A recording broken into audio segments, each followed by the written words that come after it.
मंगलमय होए, धरती के हर प्राणी का मन मंगलमय होए, धरती के हर प्राणी का मन मंगलमय होए, कहीं क्लेश का लेश रहे ना कहीं भी होए, कहीं क्लेश का लेश रहे ना कहीं भी होए, मन में चिंता भय न सतावे, रोग शोक नहीं होए, मन में चिंता भय न सतावे, रोग शोक नहीं होए, नहीं पैर अभिमान हो। परम पावन परम आराध्य प्रातः स्मरणीय आचार्य श्री महासमण जी के चरणों में सत सत नमन करते हुए हम आज प्रातः का सेशन प्रारंभ कर रहे हैं। बंधुओं और बहनों, आज हम एक बहुत ही खास विषय लेकर आपके साथ जुड़ रहे हैं। पिछले संडे को भी हमने इसी टॉपिक पर पार्ट 1 लिया था और हमारे साथ वर्धा महाराष्ट्र से डॉक्टर अशोक बीरबल जैन साहब हमारे साथ जुड़े हैं। पिछले रविवार को हमने बहुत ही छोटी छोटी कुछ बातें, हेल्दी बातें के बारे में हमें जानकारी मिली थी। आज उसी क्रम को कंटिन्यू करते हुए उसी का पार्ट 2 लेकर हम आपके साथ जुड़ रहे हैं और हमारे साथ हमारी कोऑर्डिनेटर अलका जी सांखला भी जुड़ चुकी है। अलका जी, मैं आपसे निवेदन करना चाहूंगा 2 मिनट आप हमारा मार्गदर्शन करते हुए डॉक्टर अशोक जी को आप इनवाइट करें, उन्हें आमंत्रित करें। जय जिनेंद्र। जय जिनेंद्र। जय जिनेंद्र। नमस्ते सबको, नमस्ते। प्लीज प्लीज वीडियो ऑन करिए जिनके क्लोज है। अभी तो सुबह नहीं है, सुबह तो उठते हैं तो वीडियो ऑन नहीं होते। अभी तो 11 बज गए। आई थिंक फ्रेश तो सभी हुए होंगे, तो please open your video, please please. Yes, कुछ लोग ओपन करते हैं कहने के बाद, कुछ लोगों को प्रैक्टिकली पॉसिबल नहीं होता है। अजय भैया के स्माइल के साथ ओपनिंग, दैट्स ग्रेट। चलिए एक बार हाथ ऊपर कीजिए। ओम आराम, ओम आराम। Very good morning. Yes yes, very good morning. हमने लास्ट टाइम क्लास जब सुनी अशोक भाई की तो ऐसा लगा कि और सुनना चाहिए और जानना चाहिए, क्योंकि छोटी छोटी बातें में ही बहुत बड़ी बातें छुपी हुई रहते हैं। और अगर हमारा पाया पक्का हो तो इमारत तो पक्की होगी। तो छोटी छोटी बातों में ही पाया बन जाता है और फिर आगे की जीवन शैली बहुत अच्छी बनती है।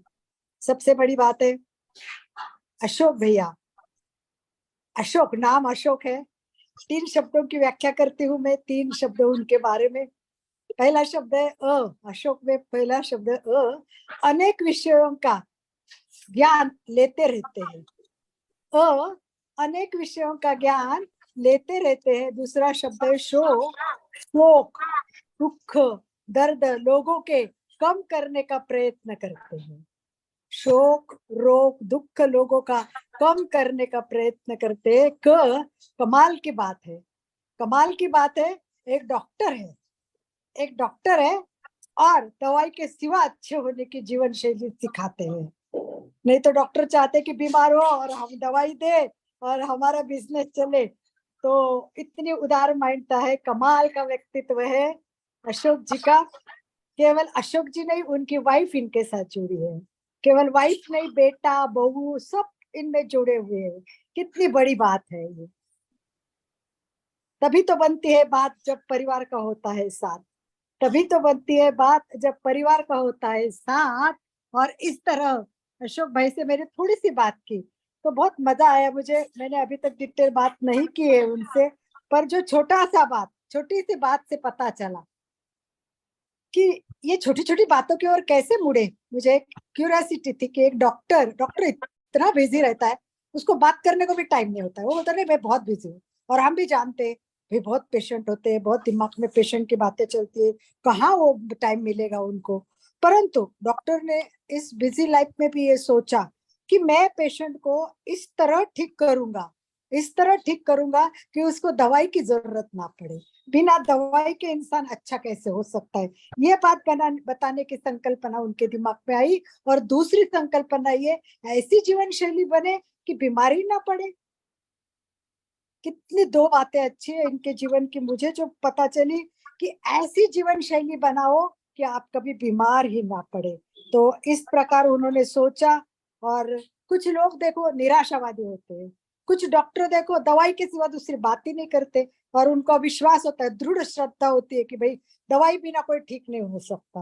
परंतु एक डॉक्टर होके तो हर एक व्यक्ति को, आशावादी व्यक्ति अलग होती है, निराशावादी व्यक्ति अलग होती है। जहाँ एक निराशावादी व्यक्ति किसी भी कार्य में उसका दुष्परिणाम ही ढूंढती है, और जहाँ एक आशावादी व्यक्ति, अशोक जैसी आशावादी व्यक्ति होती है, कठिन कार्य में भी वो सुंदर अवसर ढूंढ लेती है, कठिन कार्य में भी ये सुंदर अवसर ढूंढ लेती है। तो इन्होंने सुंदर अवसर ढूंढ लिया है और उनका प्रार्थना यही रहती है कि सबको दुख से मुक्त करना है, चिंता से मुक्त करना है, प्रसन्नता से सबका जीवन भरना है, रोग मुक्ति हो, इसी प्रकार का ये प्रयत्न करते हैं। छोटी छोटी बातों में हमें बहुत सारा ज्ञान मिलता है और एक डॉक्टर होने के बावजूद उन्होंने जो बातें कलेक्ट की और साइंटिफिकली ज्यादा होती है वो सबसे इम्पोर्टेंट, वो उसको साइंस बताते। तो मैं ज्यादा समय नहीं लेते हुए उनको सुनना चाहेंगे कि अशोक भाई प्लीज प्लीज समय दे रही हूँ आपको, और आज 10-15 मिनट आज क्वेश्चन आंसर के लिए पक्का रखना, क्योंकि लास्ट टाइम क्या हुआ, क्वेश्चन आंसर कम हुए, हमारे लोगों को प्रश्न पूछने की बहुत इंटरेस्ट रहता है। तो आई होप कि आपके हम अगले भी सेशन रखते रहेंगे, परंतु minimum 15 minutes to talk with सबके साथ संवाद कीजिए, सबके फीडबैक भी लीजिए, आपको भी मजा आएगा फीडबैक सुनने में। इसी आशा के साथ एमपी के फिटनेस और कल्याण योग केंद्र आपका सहर्ष स्वागत करती है। सुस्वागतम सुस्वागतम सुस्वागतम। माइक दोनों हाथ आपको ऊपर हैंड ओवर करते हुए करती हूँ मैं। वेलकम कीजिए। वेलकम वेलकम डॉक्टर साहब, आपका बहुत बहुत स्वागत है। Welcome welcome. Yes, thank you so much.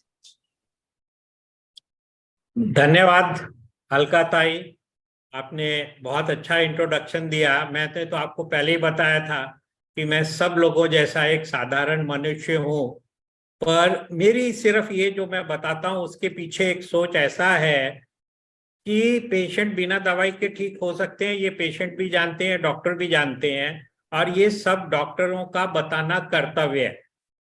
मेरा ये फीलिंग है कि मैं कितना भी बता लूं उसमें से मुश्किल से 4-5% पेशेंट ही इसको फॉलो करते हैं।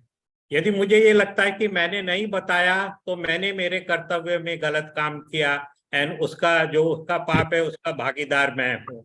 और यदि मैं पेशेंट को पूरा बताता हूँ और उसके बाद भी वो यदि नहीं मानता तो फिर इसमें मेरी कोई कमी नहीं है, वो उसका भागीदार वो है। इसलिए मेरी पूरी कोशिश रहती है कि मैं पेशेंट को हर एक चीज को अच्छी तरह से समझाऊं। अब अपन आज टाइम, मैं ऐसा बोलूंगा कि मेरे पास बहुत सारी स्लाइड हैं, बहुत सारी बातें हैं। जब ऑर्गेनाइजर्स को ऐसा लगेगा कि भाई मुझे रुक जाना चाहिए, तब आप बता दे तो वो पॉइंट खत्म करके अपन क्वेश्चन आंसर सेशन शुरू करेंगे।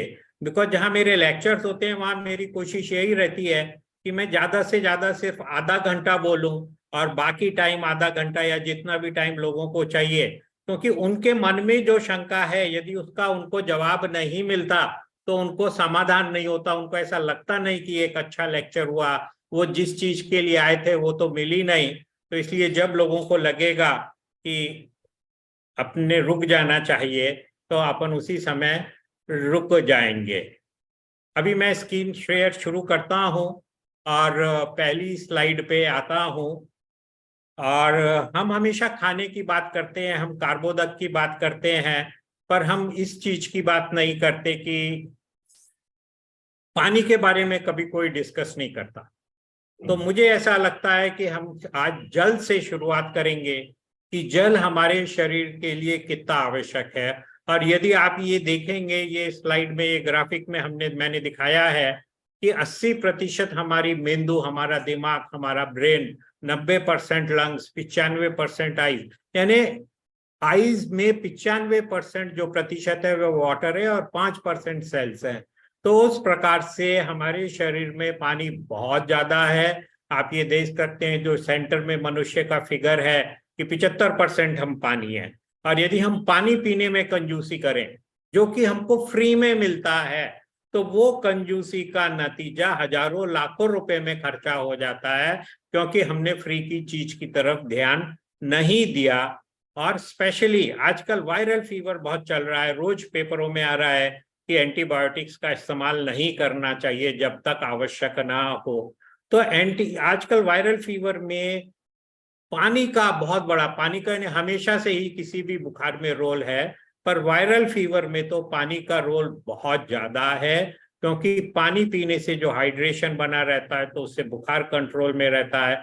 जो हमारे नाक के अंदर और श्वसन तंत्र में जो म्यूकस मेम्ब्रेन होती है वो झिल्ली गीली रहती है, और जब वो झिल्ली वो गीला रहता है, म्यूकस फ्रेश रहता है, तो जब हम सांस लेते हैं तो जो बैक्टीरिया हमारे शरीर में घुस रहे हैं वो म्यूकस में अटक जाते हैं, और म्यूकस में अटकने के बाद वो धीरे धीरे हमारे पेट में चले जाते हैं, और पेट में इतना जबरदस्त एसिड होता है कि सारी चीजें, सारे बैक्टीरिया, सारे वायरस जो फॉरेन होते हैं वो मर जाते हैं।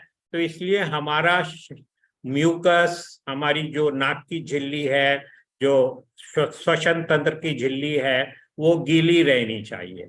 इसी मैंने ये दूसरा वही स्लाइड बनाई है, बहुत अच्छी मुझे लगी ग्राफ, कि इसके अंदर ये पानी पीने से हमें ऑक्सीजन ज्यादा मिलती है, जो पसीना निकलता है वो पूर्ण हो जाता है, सिर दर्द कम होता है, एनर्जी मिलती है। ये बहुत जरूरी चीज है।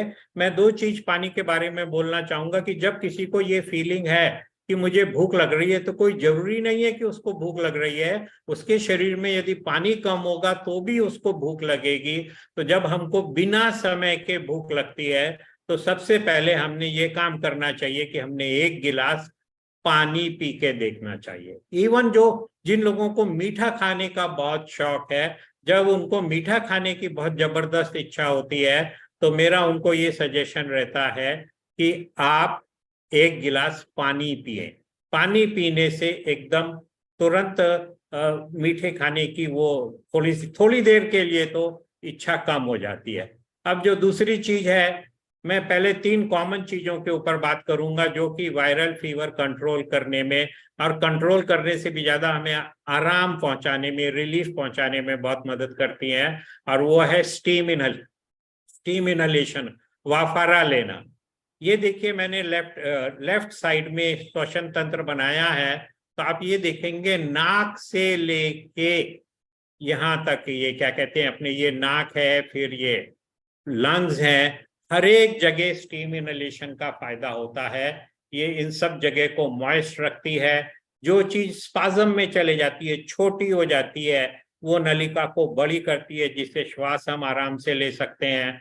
गले का स्पाज्म यदि कम होगा तो फिर हमको खांसी कम हो जाएगी, हम आराम से जो बलगम निकलता है उसको बाहर निकाल सकेंगे।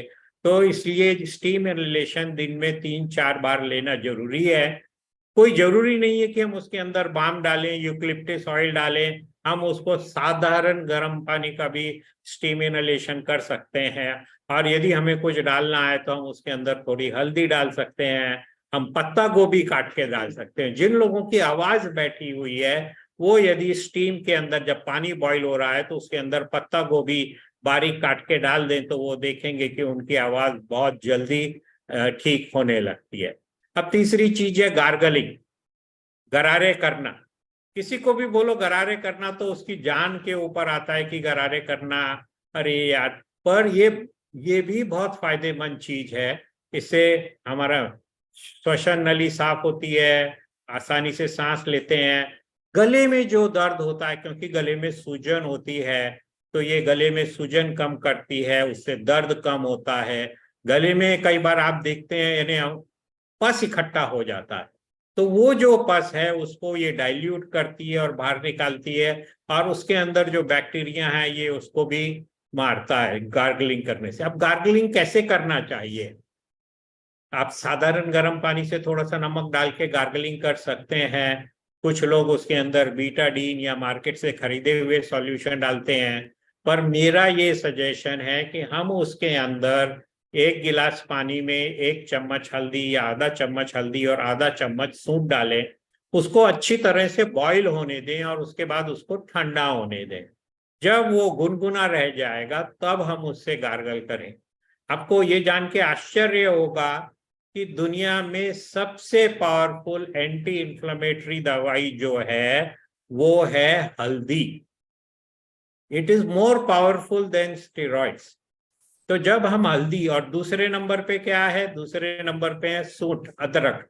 तो जब हम हल्दी और अदरक डाल के गार्गल्स करते हैं तो बहुत तेजी से सूजन होती है।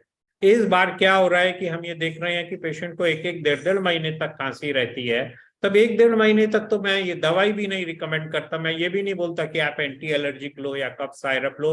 तो पेशेंट क्या करे, तो उसके लिए सबसे अच्छा हम यही बोलते हैं कि भाई 1 गिलास दूध या 1 गिलास पानी में आप हल्दी, सूंठ, और क्योंकि अपने को ये पेट में लेना है तो थोड़ी काली मिरी, फॉर एग्जाम्पल 1 गिलास दूध में 1 चम्मच हल्दी, 1 चम्मच सूंठ और पाव चम्मच या उससे कम काली मिरी, काली मिर्च मिला लें, बॉईल कर लें। और जब वो 3/4 रह जाए तो हर 1 घंटे में 2-2 घूंट पीते रहे। काली मिर्च का क्या रोल है? देखिए, हल्दी को यदि शरीर में घुसना है, आंतड़ियों से रक्त में आना है, तो उसके लिए काली मिर्च का बहुत बड़ा रोल है। बिना काली मिर्च के हल्दी आराम से आंतड़ियों से ब्लड में नहीं घुस सकती। तो इसके लिए जैसे ही हम हल्दी में काली मिर्च मिलाते हैं तो उसका रक्त में घुसना बहुत ज्यादा प्रतिशत, 400-500% बढ़ जाता है। इसलिए जब भी हम हल्दी लेते हैं तो साथ में काली मिर्च लेनी चाहिए। हमने तो हमारे घर में जो मसालदान है उसके अंदर जो हल्दी है उसमें काली मिर्च ऑलरेडी मिक्स कर दी है, क्योंकि काली मिर्च हमें खाने की आदत नहीं है। हम लोग यूजुअली लाल मिर्च खाते हैं। तो हमने काली हल्दी में 20% काली मिर्च ऑलरेडी ऐड कर दी है। तो जिससे हम जो भी सब्जी खा रहे हैं, जो भी जहां भी हल्दी है, तो वो हल्दी हमारे शरीर में जाती है। हल्दी के बहुत सारे रोल हैं। मेरे ख्याल से अपन एक वेबिनार लेंगे जिसमें जितने भी भारतीय मसाले हैं अपन उसके ऊपर डिस्कस करेंगे। अब एक और जो खांसी और खांसी सर्दी के बारे में मैं आपको शहद के बारे में बताना चाहूंगा। ये देखिए, ये एक स्लाइड है, विजुअल स्लाइड, जिसके अंदर हानि का फायदा दिखाया हुआ है। और सिर्फ थोड़ा सा शहद लेने से, पानी में घोल के ले लें या अपन शहद ले लें, थोड़ा सा ले लें, या शहद की लॉसेंजेस आती हैं, हनी लॉसेंजेस, वो खाने से खांसी की फ्रीक्वेंसी, यानी खांसी कितनी बार आती है, उसमें भी करीब 1/3% कम होता है। और जो खांसी की सीवियरिटी यानी कितनी जोर से आती है, उसके अंदर भी आराम मिलता है। दूसरे, हल्दी का मैं आपको बहुत ही अच्छा प्रयोग बताऊंगा जो आपको कहीं मिलेगा नहीं, पर अगेन वो उसके ऊपर मेडिकल ट्रायल हुए हैं। और जिन लोगों को मुंह में कभी कभार छाले होते हैं, या जिन लोगों को ये तंबाकू खर्रा खाने के कारण मुंह में पूरी रॉनेस हो गई है, तो मैं उन लोगों को ये बोलता हूं कि थोड़ा सा शहद ले लें, उंगली पे लगाएं और उंगली से पूरे मुंह में अंदर अच्छी तरह से लगा लें। और जो छाला है, छाले के ऊपर लगाएं। यदि आप सिर्फ छाला है और छाले के ऊपर लगाते हैं तो वो तेजी से छाला कम होता है। मेरे पास एक पेशेंट आया था जो कि खूब तंबाकू खर्रा खाता था और उसके सब डॉक्टरों ने बोला है बायोप्सी करनी पड़ेगी। मैंने भी बोला भाई बायोप्सी तो आवश्यक है, पर जब तक आप अपने मानसिक रूप से तैयार नहीं होते बायोप्सी करने के लिए, तब तक आप हल्दी को दिन में 4 बार, और हल्दी में हो सके तो जो मैंने फॉर्मूला बताया कि मिर्च, थोड़ी सी काली मिरी 2-4 थेम और बाकी हल्दी और सूंठ लगा के मिला लें शहद में और अपने मुंह में लगाएं। मुझे ही विश्वास नहीं हो रहा कि उसको बहुत जबरदस्त आराम हो गया। पर ऐसे पेशेंट को आराम होगा क्योंकि उसको तंबाकू खर्रा खाना होता है, तो वो वापस आया नहीं, क्योंकि उसे मालूम है कि डॉक्टर उसको टोकेंगे कि भैया ये नहीं खा, तू बदल अपने आप को। अब हम एक नई चीज के ऊपर इस बार हम बात करेंगे, फर्मेंटेड फूड। फर्मेंटेशन यानी आप सबको मालूम है कि दारू जो है फर्मेंटेशन से बनती है, बियर फर्मेंटेशन से बनती है, पर आपको यह भी मालूम है कि दही फर्मेंटेशन से बनती है। ठीक है ना, जो हम इडली डोसा खाते हैं, वो भी ढोकला, उसमें भी फर्मेंटेशन का रोल रहता है। पर फर्मेंटेशन के बहुत ज्यादा फायदे हैं। 1 मिनट, मेरी स्क्रीन आपको पूरी दिख रही है या राइट साइड में कुछ आ रहा है? दिख रही है, पूरी दिख रही है। पूरी दिख रही है, अच्छा ठीक है फिर। तो ये मैंने एक फर्मेंटेशन का बताया कि फर्मेंटेशन के फायदे क्या क्या होते हैं। बहुत सारे फर्मेंटेशन के फायदे होते हैं, और उसके अंदर जो खाने के अंदर एंजाइम्स हैं वो बढ़ जाती हैं, प्रोबायोटिक्स इंप्रूव होने लगते हैं, हमारा खाना फर्मेंटेशन से सेफ हो जाता है। यानी उसके अंदर क्योंकि लैक्टिक एसिड बन जाता है, जब लैक्टिक एसिड बनता है खाने के अंदर तो खाना फिर वो सड़ नहीं पाता, और जो ई कोलाई नाम के डेंजरस बैक्टीरिया हैं वो उनको मार देता है। फिर खाना ये फर्मेंटेशन करने से प्रिजर्वेशन होती है। देखिए हम आम का अचार, नींबू का अचार, हमारे अचार कितने ही समय तक चालू रहते हैं, कितने ही सालों तक खराब नहीं होते। उसके अंदर नमक का तो रोल है, तेल का रोल है, पर उसमें फर्मेंटेशन का भी प्रोसेस है। और जब मैं बोलता हूं कि आप फर्मेंटेड फूड रोज खाइए, फर्मेंटेड खाना रोज खाइए, थोड़ा सा ही खाएं, तो मेरा ये है कि भाई आप कुछ नहीं और बना पाते तो आप अचार थोड़ा सा जरूर खाएं, उससे आपको बहुत सारे बैक्टीरिया मिलेंगे। और ये kanji, the probiotic Indian drink, आप जब नेट पे जाएंगे, सुनो, जब आप नेट पे जाएंगे तो आपको बहुत सारे अलग अलग विदेशी चीजें मिलेंगी, किमची, सॉरक्रॉट और पता नहीं क्या क्या मिलेगा। पर मेरा ये सजेशन है कि कांजी, जो कि हम रोज घर में आराम से बना सकते हैं, आज बना के रख दी, तीसरे दिन तैयार हो गई, फिर हमने दूसरे दिन बना दी, यानी वो सर्कुलेशन में चालू रहेगा। एंड कांजी के अंदर हमको लाइव बैक्टीरिया मिलते हैं, और कांजी में यदि थोड़ी सी सब्जी डाल दें तो बहुत ही अच्छा फायदा होगा। पर इसके अंदर यदि हम सब्जी ये डालते हैं तो हमें ये ध्यान रखना चाहिए कि सब्जी पूरा पानी के अंदर डूब जाए, तो उसके किसी भी हालत में खराब होने का चांस नहीं है। और ये कांजी हमारे पेट के लिए, अतड़ियों के स्वास्थ्य के लिए बहुत अच्छी है, और अतड़ियों के बैक्टीरिया के लिए बहुत अच्छे हैं। और अपन ने पिछली बार डिस्कस किया था, आज भी आगे देखेंगे कि हमारे पेट के अंदर बैक्टीरिया यदि खुश रहते हैं तो वो ऐसे ऐसे केमिकल्स बनाते हैं जिससे हम खुश रहते हैं। कल मैं एक लेक्चर सुन रहा था राजू डांगे जी का, कि आनंद वाले हार्मोन, आनंदमयी हार्मोन्स, तो उसके अंदर जो सेरोटोनिन होता है, सेरोटोनिन 80%, 85% हमारे पेट में बनता है, और मुश्किल से 10-15% हमारे ब्रेन में बनता है। और जब सेरोटोनिन की कमी होती है तो हम डिप्रेशन में चले जाते हैं। तो सेरोटोनिन को जो 80-85% हमारी अतड़ियों में बनता है, उसको बैक्टीरिया बनाते हैं। तो हमारे बैक्टीरिया को खुश रहना चाहिए। और आजकल तो मेडिकल साइंस ये बोलती है कि आप कैसे हैं वो इस चीज के ऊपर निर्भर करता है कि आपके बैक्टीरिया कैसे हैं। यदि उनको मीठा बहुत पसंद है तो आपको मीठा बहुत पसंद होगा, वो खुश हैं तो आप खुश रहेंगे, वो दुखी हैं तो आपको कैंसर, आपको वात, आपको कुछ भी चीज हो सकती है। तो इसलिए ये एक कांजी एक ऐसी ड्रिंक है, प्रोबायोटिक ड्रिंक है, जिसको बनाने में कोई खर्चा नहीं आता, हम रोज घर पे बना सकते हैं, तो इसका सेवन हमें रोज करना चाहिए। सॉरी, अब एक चीज और मैं डिस्कस करना चाहूंगा, लाई। हम बोलते हैं ना कि भाई मुरमुरा खाते हैं, सबकी फेवरेट चीज है, लाया खाते हैं, चावल की लाई बनती है, गेहूं की लाई बनती है, मिलेट्स, ज्वारी की लाई बनती है। तो लाई के बारे में मैं एक बात बताना चाहूंगा कि जो लोग डायबिटिक हैं, जिन लोगों का वजन ज्यादा है, जिन लोगों को हार्ट की प्रॉब्लम है, ऐसे लोग सोच समझ के लाई खाएं। क्यों? क्योंकि जब हम खाने को की लाई में कन्वर्ट करते हैं, जैसे हम गेहूं लेते हैं, जैसे हम यहाँ पे मिलेट्स लिया हुआ है, बाजरा लिया हुआ है, तो ये गेहूं है, तो ये क्या है, ये कॉम्प्लेक्स कार्बोहाइड्रेट है। यानी इसके अंदर जो साखर है वो एकदम अच्छी तरह से कॉम्प्लेक्स फॉर्म में संकली जैसे जुड़ी हुई है, और वो जब हम खाते हैं तो उसको सिंपल शुगर, साधारण शुगर बनने में समय लगता है, और वो साधारण शुगर पूरी बन नहीं पाती, और उसके कारण हमारे शरीर में ऊर्जा का भी खर्चा होता है, तो जिससे हमारी शुगर तेजी से नहीं बढ़ती। पर जब हम किसी भी अनाज को, किसी भी सीरियल को गर्म करके पफ करते हैं, तो जो कॉम्प्लेक्स कार्बोहाइड्रेट है सिंपल शुगर में बदल जाता है। यदि हम सीधे सीधे बोले तो कॉम्प्लेक्स कार्बोहाइड्रेट जो हमारा मिलेट है, ज्वारी है, जो हमारा गेहूं है, जो हमारा चावल है, वो साखर में बदल गया। तो अब आप साखर खाएंगे, आपको शुगर है, आपकी शुगर बढ़ेगी। आपका वजन ज्यादा है, साखर खाएंगे, आपका इंसुलिन रिलीज होगा, आपका वजन बढ़ेगा। तो इसलिए मैं हमेशा ये रिकमेंड करता हूं कि भाई हमने पफ्ड ग्रेन से दूरी रखनी चाहिए।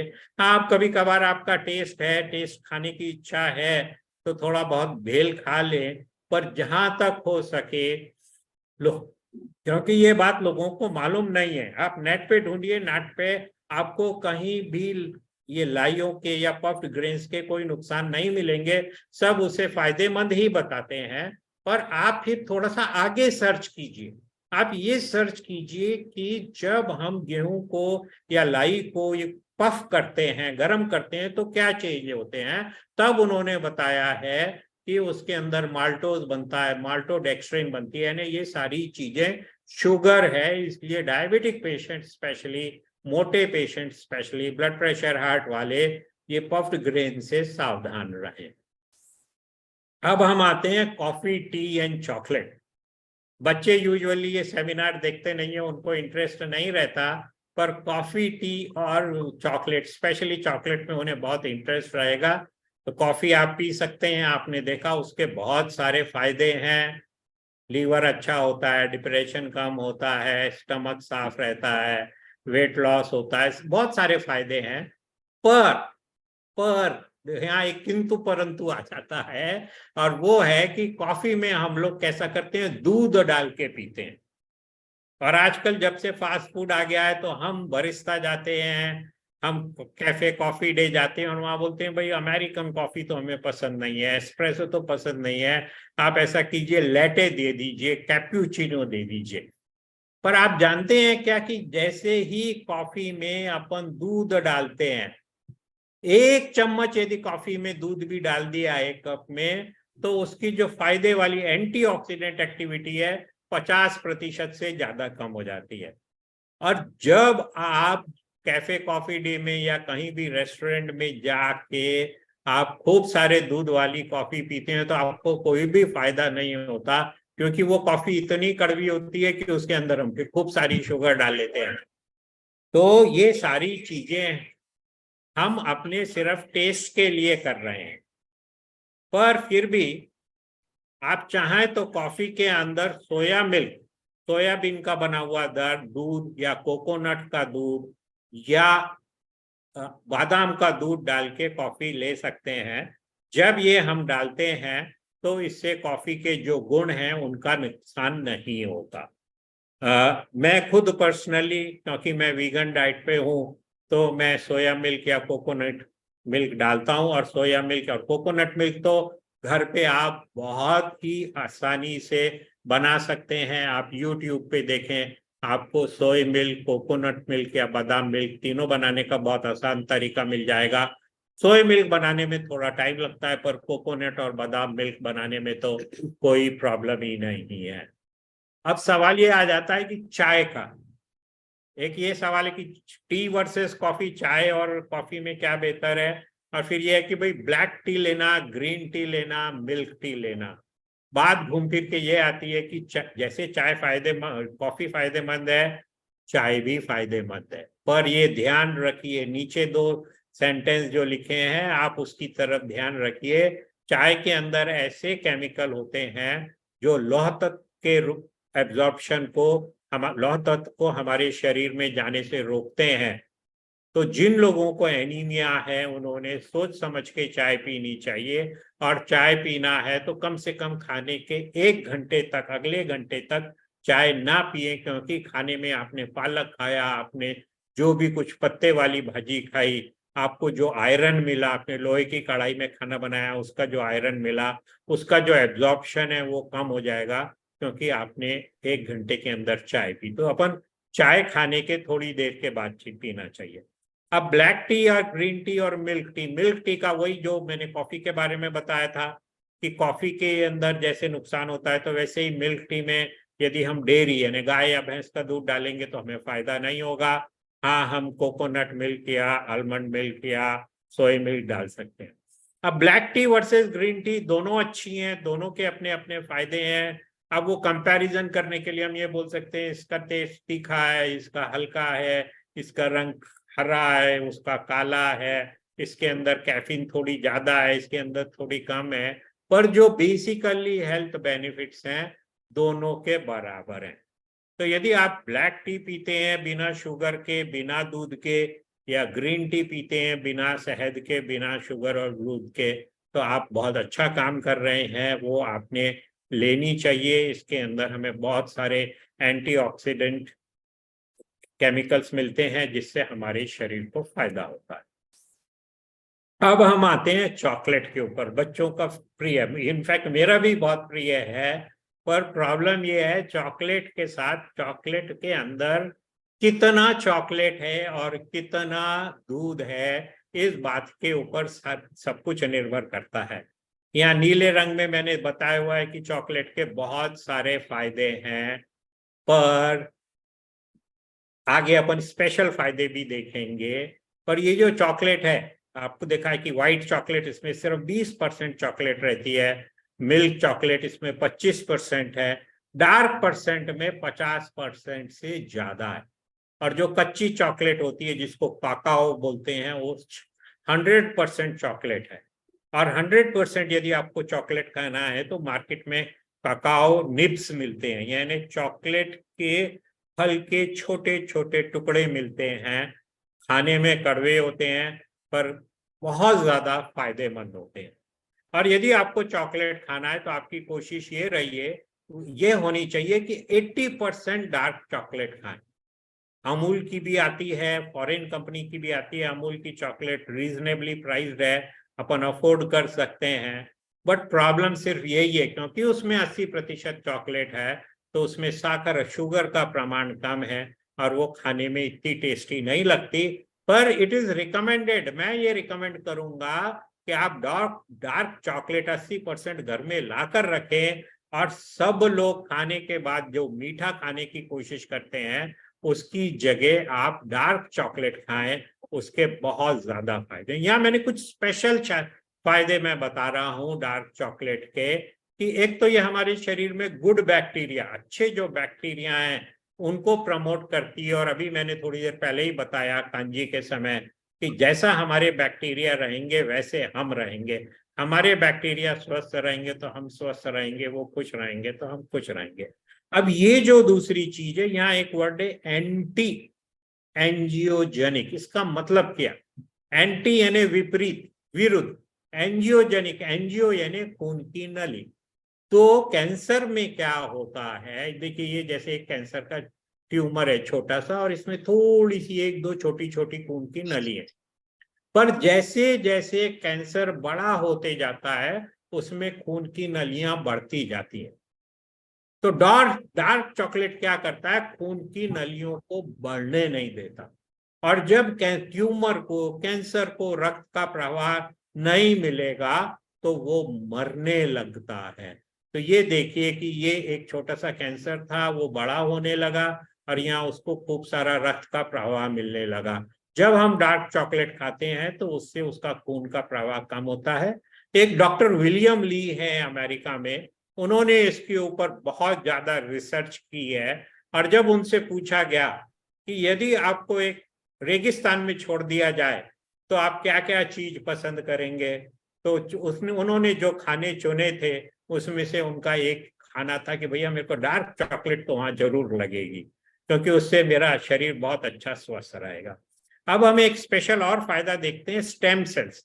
स्टेम सेल्स के बारे में तो आजकल सब लोग जानते हैं, और स्टेम सेल्स अपने शरीर में ऐसे सेल्स होते हैं जो किसी भी प्रकार के सेल्स में बदल सकते हैं। वो हार्ट के सेल्स भी बन सकते हैं, फैट सेल्स भी बन सकते हैं, हड्डियां भी बन सकती हैं, ब्रेन के सेल्स भी बन सकते हैं।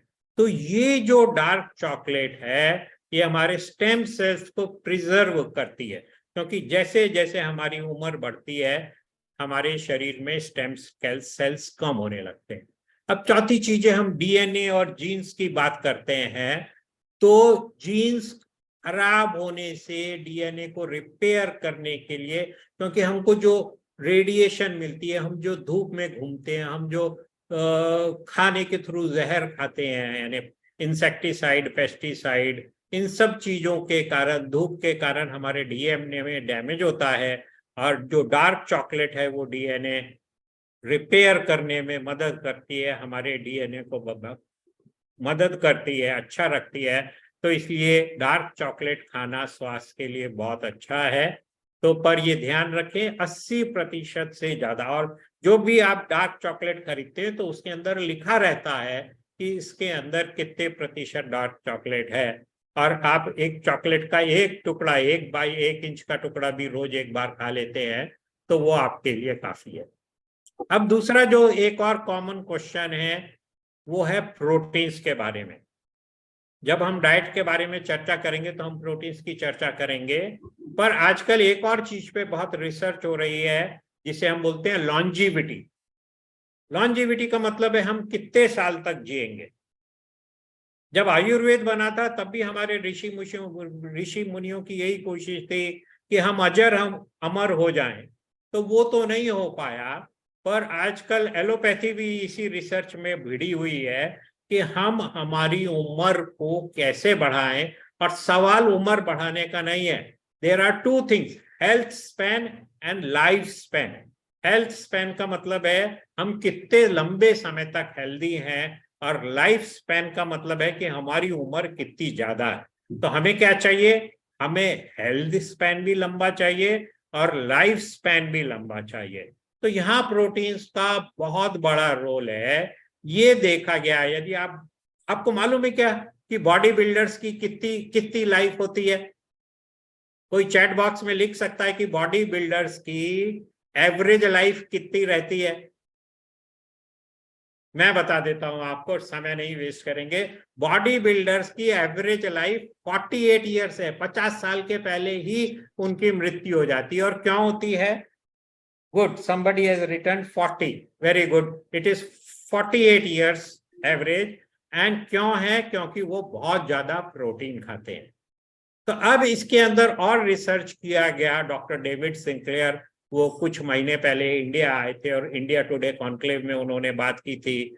डॉक्टर वॉल्टर लोंगो, ऐसे बहुत सारे डॉक्टर हैं जो इसके ऊपर रिसर्च कर रहे हैं कि 50 से 65 साल, यानी 65 साल की उम्र के पहले हमने ज्यादा प्रोटीन नहीं खाना चाहिए।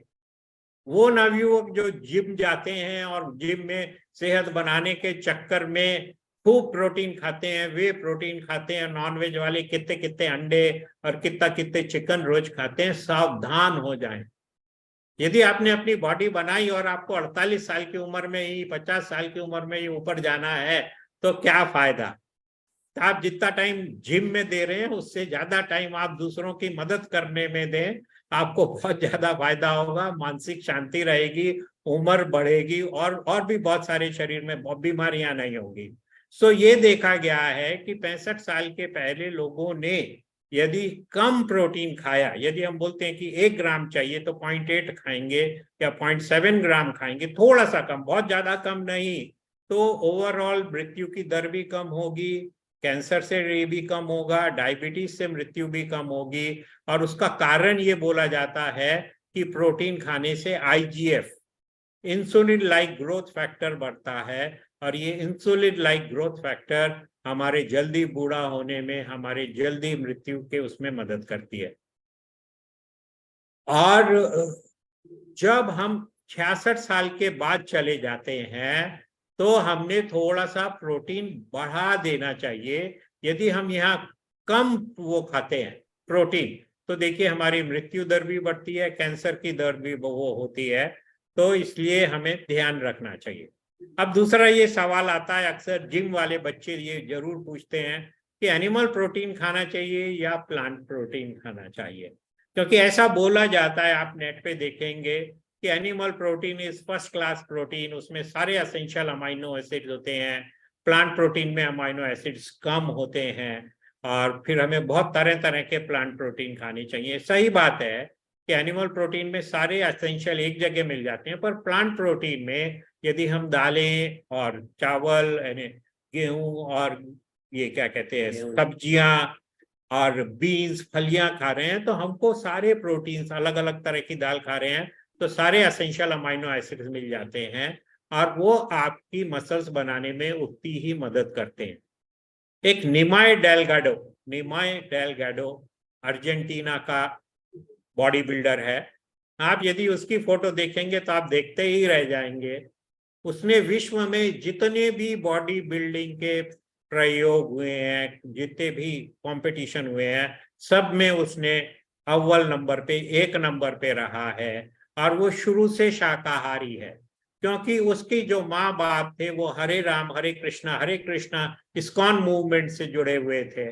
तो वो इसके ऊपर बहुत लेक्चर्स देता है, यूट्यूब पे आप देख सकते हैं, निमाय डेलगाडो। और वो सिर्फ शाकाहार से ही अपने प्रोटीन करके अपनी बॉडी बना रहा है ना। मांसाहार का क्या नुकसान है? उससे हमारा इंसुलिन बढ़ता है तो हमें डायबिटीज होती है, हार्ट अटैक आते हैं, ब्लड प्रेशर बनता है। और ये देखा गया है कि मीट खाने के बाद और शुद्ध शुगर खाने के बाद लगभग उतना ही इंसुलिन बढ़ता है। प्लांट प्रोटीन से क्यों कम होता है? क्योंकि प्लांट प्रोटीन के अंदर कुछ ऐसे अमाइनो एसिड होते हैं, वो कम प्रमाण में होते हैं, जिससे कि इंसुलिन कम बढ़ता है। और प्लांट प्रोटीन के साथ एक और फायदा है कि प्लांट प्रोटीन में फाइबर होता है। एनिमल प्रोटीन में फाइबर इज 0। आप नॉनवेज जो भी खाते हैं, आप डेयरी जो भी खाते हैं, उसमें बिल्कुल भी फाइबर नहीं है। और ये जो फाइबर है, ये हमारे अतड़ियों में गट माइक्रोबायोम, हमारे अतड़ियों के अंदर बैक्टीरिया का खाना है। बैक्टीरिया उसको खा के SCFA, short chain fatty acid बनाते हैं। ये ऐसे केमिकल्स हैं जो हमारे ब्रेन को स्वस्थ रखते हैं और हमारे को रोग प्रतिकारक शक्ति हमारी बढ़ाते हैं। अभी मैं आपको कुछ स्लाइड्स मैंने ढूंढ के लाया हूं कि प्लांट प्रोटीन और सेहत, इसके अंदर हमने कंपेयर किया है। ये देखिए ऊपर वाली जो ऑरेंजिश कलर की है, ब्रिक कलर की है, उसके अंदर heart attack risk animal protein से कितना है और प्लांट प्रोटीन जो खाता है उसका रिस्क एकदम 25% कम हो जाता है।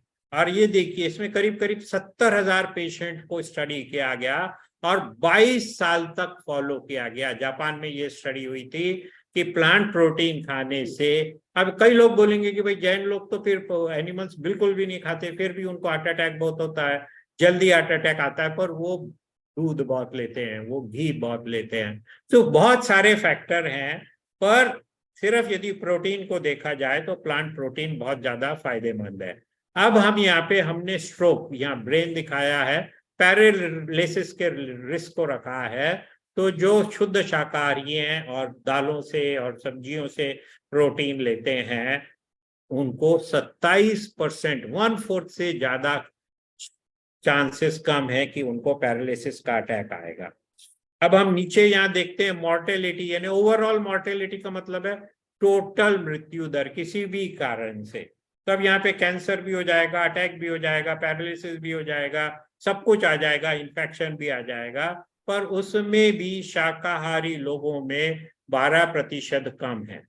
अब हम एकदम नए टॉपिक पे चलते हैं, वो है म्यूजिक और सर्जरी। मैडम दिखा रही है कि टाइम कम रह गया, मैं जल्दी से 2-4 स्लाइड्स देख के फिर मैं रुक जाऊंगा। तो हमने ये देखा कि जिन लोगों की सर्जरी होती है वो लोग बहुत एप्रीहेंसिव होते हैं, उन लोगों को बहुत चिंता होती है, दर्द में होते हैं। तो यदि उनको बैकग्राउंड म्यूजिक सुनाया जाए, उनके रूम में म्यूजिक लगाया जाए, तो आप ये देख रहे हैं कि उनको बिफोर सर्जरी, ऑपरेशन के समय और आफ्टर ऑपरेशन, तीनों समय में दर्द कम होता है। पेन किलर का इस्तेमाल करीब करीब 40% तक कम हो जाता है और जो चिंता है वो भी करीब करीब 50% से ज्यादा कम हो जाती है। तो म्यूजिक बहुत अच्छी चीज है। मैं ये सोचता हूं कि यदि हमें क्वेश्चन आंसर सेशन के लिए ज्यादा समय देना है तो अपन आज यहीं रुक जाते हैं और क्वेश्चन आंसर सेशन को शुरू कर सकते हैं जी। क्योंकि 11:15 हो गए हैं, 15 मिनट तो लगेंगे। बहुत सुंदर तरीके से डॉक्टर साहब आपने जो भी बातें बताई जो बातें हम इतने दिन से सुन रहे थे, जान रहे थे, कुछ उससे विपरीत भी हमने सुना आज। जो बातें एक मतलब बिल्कुल। तो अभी आप अपना स्क्रीन प्लीज हटा सकते हो, तो स्क्रीन हटा लीजिए। यस, एक चीज मैं जानना चाहूंगा डॉक्टर साहब, आपने शहद की बात की, लेकिन जैन जो लोग हैं वो शहद लेना नहीं चाहते हैं, तो शहद की जगह और कोई इसका ऑल्टरनेट है क्या? नहीं, देखिए जी, ऐसा है कि जैन नहीं लेना चाहते वो ठीक है, पर एज ए मेडिसन क्योंकि सोच सकते हैं एज ए मेडिसन, यानी अपन खाने, देखिए एक होता है कि हम एक स्वाद के लिए खा रहे हैं, और एक बहुत ही आवश्यक है। जैसे महात्मा गांधी जैन नहीं थे, पर उन्होंने बोल दिया था कि मैं दूध नहीं पीऊंगा, पर बहुत ही जब मुश्किल हो गई तो उन्होंने कहा कि ठीक है मैं बकरी का दूध ले लेता हूं। पर ये तो ठीक है ना, इसका जो ऑल्टरनेटिव है फिर दवाई है। स्टेरॉइड के ऑइंटमेंट आते हैं, अपन मुंह के छाले पे स्टेरॉइड के ऑइंटमेंट ले सकते हैं, या बेटनीसॉइड कुछ गोलियां आती हैं जिनको पानी में घोल के उनके गरारे कर सकते हैं, तो उससे कम हो जाता है। ऐसा आवश्यक नहीं है, पर ये एक मुझे बहुत ही अभिनव चीज लगी, नवीन बात, यानी नई चीज है, और जिसको मैं खुद पेशेंट के ऊपर ट्राई कर सका हूं और उनको फायदा हुआ है। बहुत बढ़िया जानकारी। और खाने के बाद आप स्वीट मीठा लेना चाहिए, तो उसमें गुड़ गुड़ लिया जा सकता है क्या खाना खाने के बाद? मैं ये बोलना चाहूंगा कि गुड़ की जगह, गुड़ तो अच्छा नहीं है जी, गुड़ इज प्योर शुगर। गुड़ और चीनी में एक ही अंतर है कि चीनी में प्यूरिफाई करने में थोड़े केमिकल ज्यादा रहते हैं, पर यदि हम शुगर और इंसुलिन के हिसाब से देखें तो दोनों ही उतने नुकसानदायक हैं। तो मैं ये रिकमेंड करूंगा कि हमने फल लेना चाहिए। फल लेना चाहिए खाने के बाद कोई भी एक मीठा फल खा लें, क्योंकि फल भी सबको प्रिय है, तो फल खाना चाहिए। आप दिन में फिर नाश्ते के बाद थोड़ा खा लें, थोड़ा दोपहर के खाने के बाद खा लें, थोड़ा रात के खाने के बाद खा लें। और खाने के बाद क्यों खाएं ये भी आप थोड़ा सा समझ लीजिए। मैंने पिछली बार भी बताया था, जब हम खाने के बाद कोई मीठी चीज लेते हैं तो जो हम पहले फाइबर खाते हैं, जैसे हमने खाने में दाल खाई, सब्जी खाई, तो उसका जो फाइबर है वो अतड़ियों को कोट कर देगा, अतड़ियों में एक लेयर बना देगा, जिससे कि शुगर बहुत कम एब्जॉर्ब होगी। तो अभी एक क्वेश्चन आया है, what about sweet nuts, Ajay Kumar का। तो बात तो वही है जी, स्वीट नट्स के बारे में। स्वीट नट्स, यदि आप किशमिश रेजिन की बात कर रहे हैं, आप सूखी अंजीर की बात कर रहे हैं, तो मैं तो उसको बिग नो नो बोलूंगा, नहीं नहीं।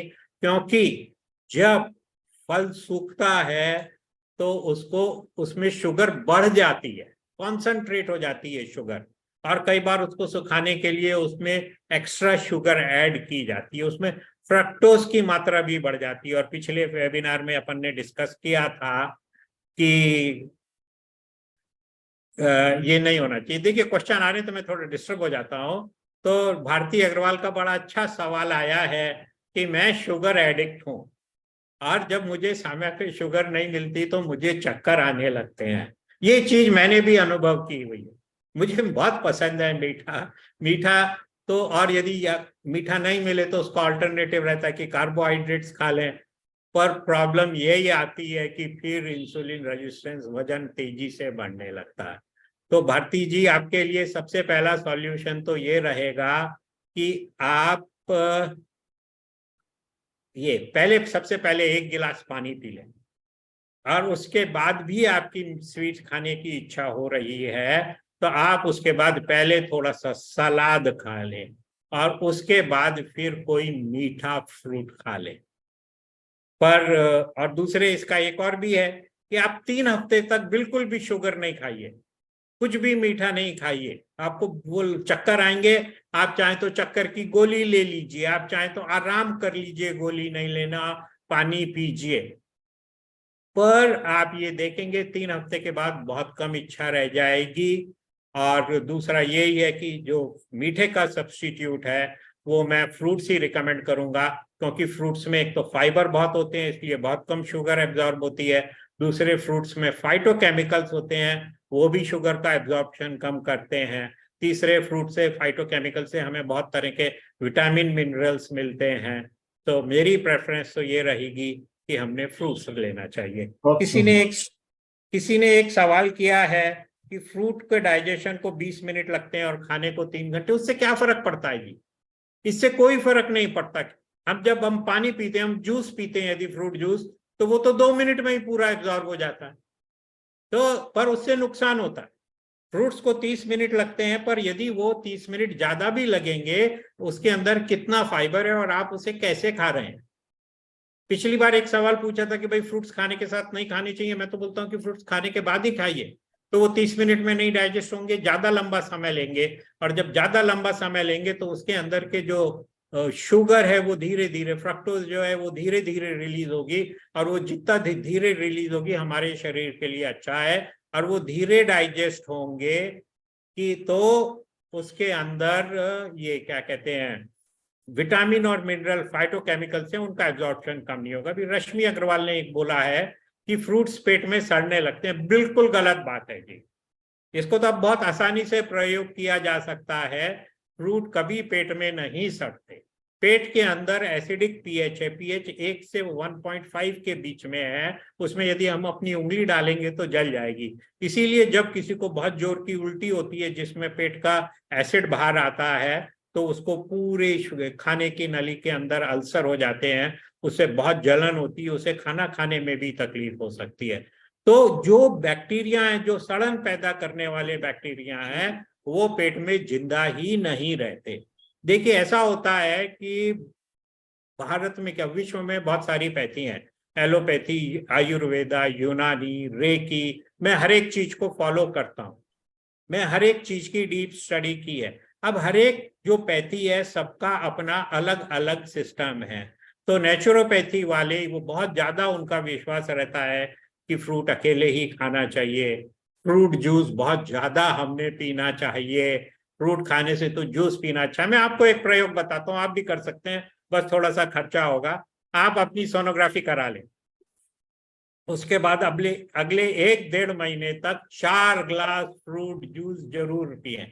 और 4 ग्लास 1-1.5 महीना फ्रूट जूस पीने के बाद आप अपना वापस सोनोग्राफी कराएं, लीवर के टेस्ट कराएं, तो आपको पता लग जाएगा कि आपको फ्रूट जूस से क्या नुकसान हुआ है। किसी ने, संदीप वारू ने एक मेरे से सवाल पूछा है, क्या आप इंटरमिटेंट फास्टिंग करते हैं? मैं उसकी स्लाइड बनाने वाला था, पर वो एक पूरा सेपरेट विषय हो जाता है, मैंने नहीं बनाया। हाँ, मैं इंटरमिटेंट फास्टिंग करता हूँ, तो वो बहुत फायदेमंद चीज है। इंटरमिटेंट फास्टिंग लोग 12 घंटे से 16 घंटे, 18 घंटे तक करते हैं। मैं सिर्फ 12 घंटे तक करता हूँ।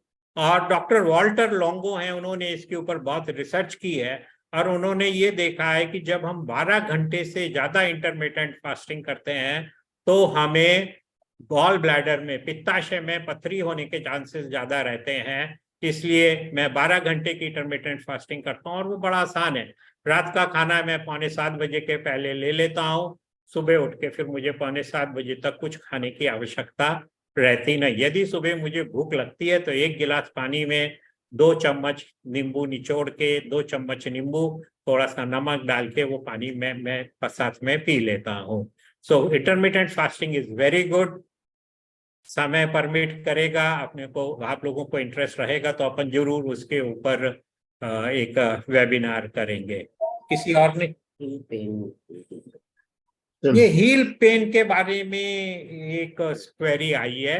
हील पेन प्लांटर फेशियाइटिस होता है, और इसके लिए तो आपको YouTube पे एक्सरसाइज देखनी पड़ेंगी। पर एक मैं छोटा सा प्रयोग बता सकता हूँ जो आप आज से शुरू कर सकते हैं। बहुत आसान है, फ्री का है, और आपको बहुत फायदा होगा। वो ये है कि आप इसमें उल्टा चले। जैसे अपने घर में आप 25 कदम, आपका रूम है या गली आ रहा है, तो उसमें 25 कदम सीधे चले, और फिर वापस उल्टा उल्टा उल्टा चले। तो इससे जो प्लांटर मसल है उसके अंदर सूजन कम होती है। एक सवाल पूछा है मोना ने कि हमने ड्राई फ्रूट्स को सोक करना चाहिए क्या? बहुत अच्छा सवाल है। और यदि हम ड्राई फ्रूट सोक करके खाते हैं तो उसके बहुत अच्छे फायदे होते हैं। फ्रूट्स के अंदर, ड्राई फ्रूट्स हो, दाल हो, राजमा हो। देखिए, पिछली बार अपन ने बात की थी बीन्स के एक समय की रेफिनोज होता है, और जिन लोगों को बीन्स खाने से गैसेज होती है, तो वो गैसेस कम हो जाती हैं यदि हम राजमा को भिगो के रखते हैं। तो ऐसे ही ड्राई फ्रूट्स में कुछ केमिकल्स होते हैं, दालों में भी होते हैं, जिनको हम लैक्टिन बोलते हैं। और बहुत सारे लोगों का ये कहना है कि लैक्टिन एंटी न्यूट्रिएंट है, विपरीत न्यूट्रिएंट है, ये हमारे शरीर में नुकसान कर सकते हैं। पर ये प्लांट्स के लिए बहुत फायदेमंद चीज है। एंटी न्यूट्रिएंट प्लांट क्यों बनाता है? जिससे कि पक्षी आके, देखिए कोई भी प्राणी, चाहे मनुष्य हो, चाहे जानवर हो, चाहे वो पौधा हो, उसकी इच्छा क्या रहती है कि हम अपने ज्यादा समय जिए और अपने बच्चों को आगे पहुंचाएं, प्रोक्रिएशन, रिप्रोड्यूस करने की। तो जब हम ये लेते हैं, क्या कहते हैं, प्लांट्स लैक्टिन्स बनाते हैं, तो पक्षी उसको नहीं खाते, वो पक्षियों को उसके ऊपर पेस्ट नहीं आते। तो इसलिए हमने लैक्टिन को दूर रखना चाहिए। और लैक्टिन कम करने का एक ही तरीका है कि हम उसे पानी में भिगोएं, और भीगा हुआ पानी हम इस्तेमाल ना करें। तो पानी भिगो के हमने ड्राई फ्रूट्स खाना चाहिए। अभी एक क्वेश्चन आया है सुनी से कि भाई बर्फ यानी डकार कैसे? देखिए ये अपन ने पिछली बार पूरे 3 स्लाइड्स में डिस्कस किया था, और मेरे ख्याल से 16 या 19 मिनट्स पे इसके ऊपर डिस्कशन था। तो सुनील को रिक्वेस्ट है कि वो पीछे जाके वो पिछला वेबिनार में वो देख लें। हाँ, मैं इसमें एक चीज और बताना चाहूंगा जो उसमें नहीं बताया था। जिन लोगों को डीएनएस होता है, नाक के अंदर एक सेप्टम होता है, आपने सुना होगा कि वो टेढ़ा हो जाता है, डीएनएस बोलते हैं, डेविएटेड नेजल सेप्टम। तो ऐसे लोगों को सांस लेने में मुश्किल होती है, तो वो बात करते समय बहुत सारे वो खा लेते हैं, क्या कहते हैं, हवा खा लेते हैं। और वो हवा फिर वापस, जो हम ऊपर से हवा खाते हैं, वो ऊपर से वापस निकलती है। दूसरे जिन लोगों को टेंशन बहुत होता है, स्ट्रेस बहुत होता है, उन लोगों को भी हवा बहुत निकलती है। तो सुनील कृपया आप पिछला वेबिनार देख लें इसके लिए। कौन सा है अगला question? Dry fruit milk shake. बोना Gogle, dry fruit milk shake आप जरूर लीजिए, पर बात वो यही है कि डेयरी के जब नुकसान आने लगेंगे तब फिर आपको ध्यान होगा कि अरे एक जमाने में मैं वो लेती थी। और dry fruit milk shake tasty बनाने के लिए आप उसमें जरूर किशमिश अंजीर डालते होंगे, तो वो भी आपने नहीं डालनी चाहिए। तो वो देख देख के, मैं तो यही रिकमेंड करूंगा कि आपको मिल्क शेक लेना है, सोयाबीन या सीधे बादाम का मिल्क शेक लें, उसमें भीगे हुए बादाम तो रहेंगे ही, और उसके अंदर आपको अखरोट डालनी है, और जो भी डालना है आप डाल के बिना साखर के, आप चाहें तो उसमें एक फ्रूट ऐड कर सकते हैं, स्मूदी बना के ले सकते हैं। नींबू से हेमा टी ने कुछ तो भी लिखा है, 2 दिन भी मैंने नींबू लिया तो थ्रोट इन्फेक्शन ज्यादा होता है, थ्रोट इन्फेक्शन। देखिए ऐसा है कि कुछ लोगों को फलों की एलर्जी होती है, और एलर्जी के कारण इन्फेक्शन नहीं, अपन इसे बोलेंगे कि थ्रोट में यार आप क्वेश्चन पूछते हैं मेरी पूरी लिंक टूट जाती है। ड्राई फ्रूट्स भीगे, चलिए पहले अपन इसको पूरा कर लेते हैं। पहले क्वेश्चन जो आप चल रहा है उसको पूरा कर लीजिए। हाँ, नींबू की फिर आपको हो सकता है कि एलर्जी होगी, क्योंकि कुछ लोग बोलते हैं कि हमें नींबू खाने से खांसी हो जाती है, कुछ लोग बोलते हैं कि हमें जाम, पेरू, गुआवा खाने के बाद खांसी होती है, कुछ लोग बोलते हैं कि हमको एप्पल नहीं चलता, कुछ लोग बोलते हैं कि हमने ठंडा खाया। तो ये तो आपकी सबकी इंडिविजुअल, आपके बॉडी में किस तरह की बनावट है, आपको क्या चलता है और क्या नहीं चलता, तो उस हिसाब से हमको एलर्जी, एक मिनट एलर्जी हो सकती है। तो इसलिए अपन एक डायरी रख लें, फूड डायरी, हमको जिस चीज से तकलीफ होती है उस चीज को हमें अवॉइड करना चाहिए। पानी नहीं पीना, हाँ, ड्राई फ्रूट्स का पानी नहीं पीना चाहिए, उसको फेंक देना चाहिए, क्योंकि उसके अंदर लैक्टिन्स ज्यादा होते हैं। हम तो ये बोलते हैं कि इवन बादाम को भी आपने छील के खाना चाहिए, तो जो बचे कुचे बादाम में लैक्टिन होते हैं वो भी खत्म हो जाएंगे, तो आपको बादाम का बहुत ज्यादा फायदा होगा। बॉडी पेन, मसल पेन, देखिए ये एक बहुत अच्छा सवाल है। बॉडी पेन, मसल पेन ये क्यों होता है? क्योंकि शरीर में सूजन है, एंड जो सूजन है वो सूजन कम करने के लिए हमें एक स्पेशल डाइट लेनी पड़ती है, वो है एंटी इन्फ्लेमेटरी डाइट। और एंटी इन्फ्लेमेटरी डाइट कुछ भी स्पेशल नहीं है, डाइट का नाम बड़ा सारा है एंटी इन्फ्लेमेशन, और हम बोलते हैं कि ये स्पेशल डाइट है, ये स्पेशल डाइट है क्योंकि इसके अंदर अनाज अलाउड नहीं है। एंटी इन्फ्लेमेटरी डाइट यानी प्रीडोमिनेंटली फल लेंगे, सब्जियां लेंगे, दालें खाएंगे। अब मैं आपको ये बताना चाहूंगा कि जो हम तेल खाते हैं आजकल, बहुत बिग बाजार, और बिग बाजार तो खत्म हो गया, जियो और क्या क्या नहीं है, अमेजोन, जहां हमको स्कीम मिलती है। और रिफाइंड ऑयल पे तो हम ये सोचते हैं कि पूरा रिफाइंड ऑयल एक बार खरीद लें। आप जो सिंगल और डबल रिफाइंड ऑयल खरीदते हैं, जितना ज्यादा रिफाइंड होता जाता है हमारे शरीर में उतनी ज्यादा सूजन बढ़ाते जाता है। तो कृपया रिफाइंड ऑयल ना लें, एंड आप साधारण तेल खाएं, हाथगानी का खाएं। मैंने स्लाइड नहीं बताई, अभी क्वेश्चन भी आया विच oil is good. Olive oil is the best, olive oil is the best. मेरे पास 2 स्लाइड थी जिसमें कोकोनट ऑयल, ऑलिव ऑयल और बटर ऑयल को कंपेयर किया गया है। तो ऑलिव ऑयल से एलडीएल कोलेस्ट्रॉल कम होता है, बढ़ता नहीं है। हमारा एचडीएल कोलेस्ट्रॉल, अच्छा कोलेस्ट्रॉल बढ़ता है। एलडीएल कोलेस्ट्रॉल, ये ऑलिव ऑयल के अंदर जो हम फास्टिंग की बात कर रहे थे, जो सर इंटरमिटेंट फास्टिंग के बारे में पूछ रहे थे, यदि वो फास्ट तोड़ने के लिए 2 चम्मच 15-20 ml ऑलिव ऑयल पी लें और 1 घंटे के बाद खाएं तो उनको और भी ज्यादा फायदा होगा, क्योंकि फास्टिंग से जो हमारे शरीर में ओलिक एसिड बनता है वो ही ओलिक एसिड हमें ऑलिव ऑयल से मिलता है। तो हम अपने जो शेंगदानी और जो भी बॉइल कर रहे थे, तो ऑयल 2 तरह के होते हैं, एक सीड ऑयल, सीड ऑयल में यानी सारे ऑयल आ गए जो हम खाते हैं, और दूसरा होता है फ्रूट ऑयल, फ्रूट ऑयल यानी olive oil and coconut oil. तो जितने भी सीड ऑयल हैं दे ऑल आर इन्फ्लेमेटरी। तो जिन लोगों को मसल्स में बहुत पेन रहता है तो उन लोगों को मस्टर्ड ऑयल भी सीड ऑयल है, हमें अवॉइड करना चाहिए। तो उन लोगों ने वेजिटेबल्स, फ्रूट्स, दालें, फलियां और अच्छे तेल खाने चाहिए। बहुत सुंदर जानकारी। और डॉक्टर साहब, एक चीज मैं आपसे पूछना चाहूंगा। मेरी ग्रैंड डॉटर है 12 साल की, वो खाने के बीच में 1-1 घूंट पानी कम से कम 5-7 बार लेती है। वो मैं मना भी करता हूँ खाने के बीच में पानी नहीं लेना चाहिए, लेकिन वो बिना पानी बीच में लिए खाना नहीं खा सकती। तो ये इसमें कोई नुकसान है क्या? रह सकते हैं। हाँ, वो 2-3 सवाल आए हैं, मैडम मेरे बगल में बैठी है, वो बताते जाती है, मैं सारे सवाल लूंगा। आपका सवाल बहुत अच्छा है, पर घुट घुट पानी पीने से कोई नुकसान नहीं है। देखिए, वो इसके बारे में बहुत सारी कंट्रोवर्सी है, कुछ फेवर में बोलते हैं, कुछ यानी यहाँ तो ये भी कंट्रोवर्सी है कि हमने दिन भर में कितना पानी पीना चाहिए। आप 20 डॉक्टरों को पूछेंगे, सबके आंकड़े अलग अलग रहेंगे। आप नेट पे देखेंगे, हर हॉस्पिटल के आंकड़े अलग अलग रहेंगे। तो घुट घुट पानी पीने से तो कोई भी नुकसान नहीं है। किसी ने एक शुगर का बड़ा इंटरेस्टिंग सवाल पूछा, क्या है वो सवाल?